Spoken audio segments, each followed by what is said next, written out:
Today we're going to look at a treatment of the lower cervical upper thoracic.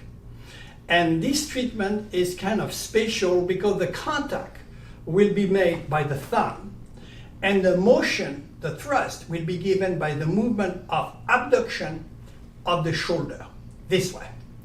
So for this adjustment, we will have the thumb slightly recurved to have a good strength in it, the wrist and the elbow line, and it will be this movement.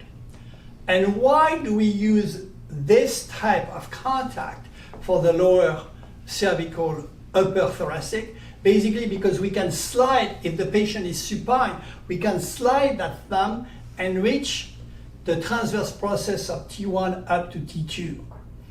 Those are really hard area to treat, but this supine technique is really good for that. And if we have the right tensioning, we have an extreme precision with a high comfort to the patient. So let's look at the technique in more detail. Patient supine, we're going to use this type of contact on the transverse of T1. Observe, first we're going to have to create a tension at the level of the neck and at the level of the low back. This technique has three characteristics. First, the neck will need to be lowered below the table plane. Why that? Because we want to have the classical segmental extension, and we are at the beginning of a kyphosis. If we want to have an extension on that kyphosis, the head needs to be lowered in relation to the plane of the table.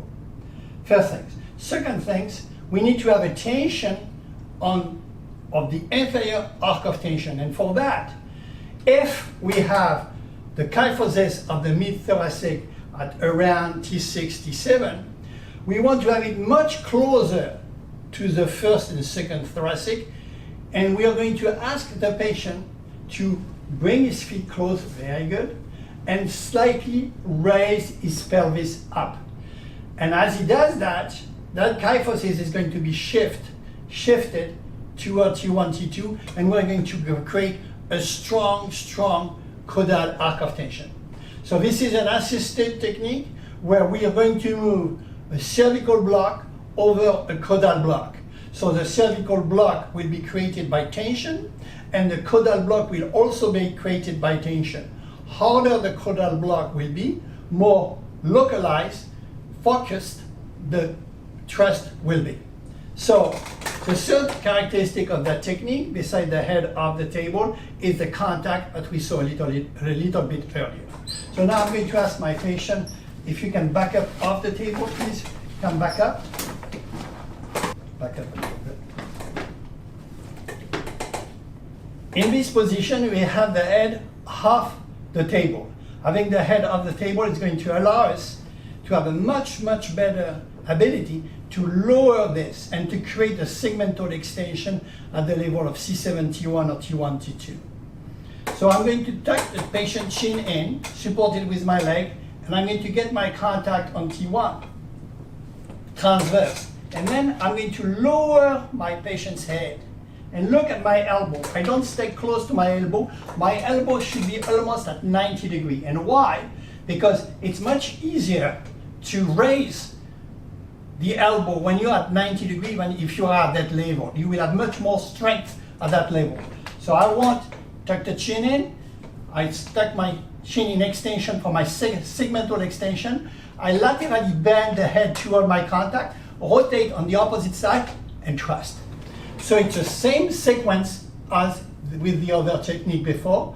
We have contact, retraction of the chin,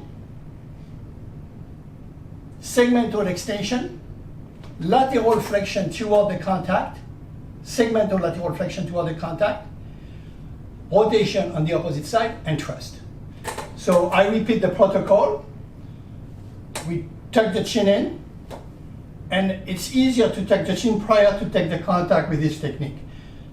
Take my contact on T1, lower my head for a segmental extension between T1, T2, open my elbow out to bring it almost close to 90 degrees. Segmentally, laterally bend the head over my contact, rotate on the opposite side of my primary contact, and trust using the thumb as a single unit with the elbow. Remember, specific contact, headpiece over the table, and patient will raise his buns of the table to ease out in the tensioning of the lower lumbar. So I slide my hand just at the level of T1, and I'm going to raise my elbow to keep it away from my body, so I have already quite a bit of adduction. Second, I'm going to use my finger to tuck his chin in, so I start the tensioning on the upper cervical. And then I lower my head, and then I have a nice little tension at that level. Now I need to have my caudal arc of tension. Alors for that, I'm going to ask Cody to bring his feet close to his bum and raise his low back a little bit. And as soon as I feel the tension coming up under my finger, I ask him to lower a few degrees, lower, and there he goes. So I have a good tension just below my initial contact here, my primary contact.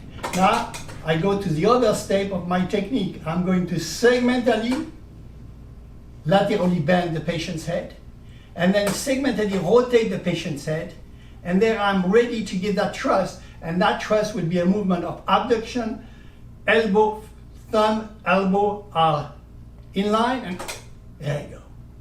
And we should have a nice release, very specific between T1 and T2. Learn quickly with the kata. Perform each step till full memorization.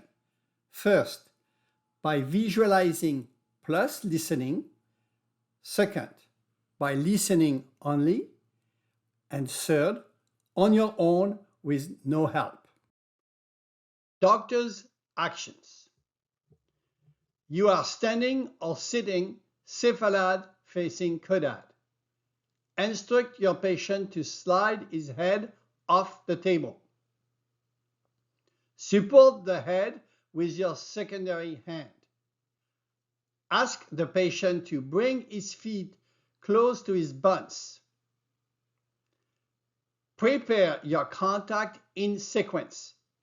Shoulder flexion, elbow at 90 degrees, wrist internal rotation, thumb in semi-flexion.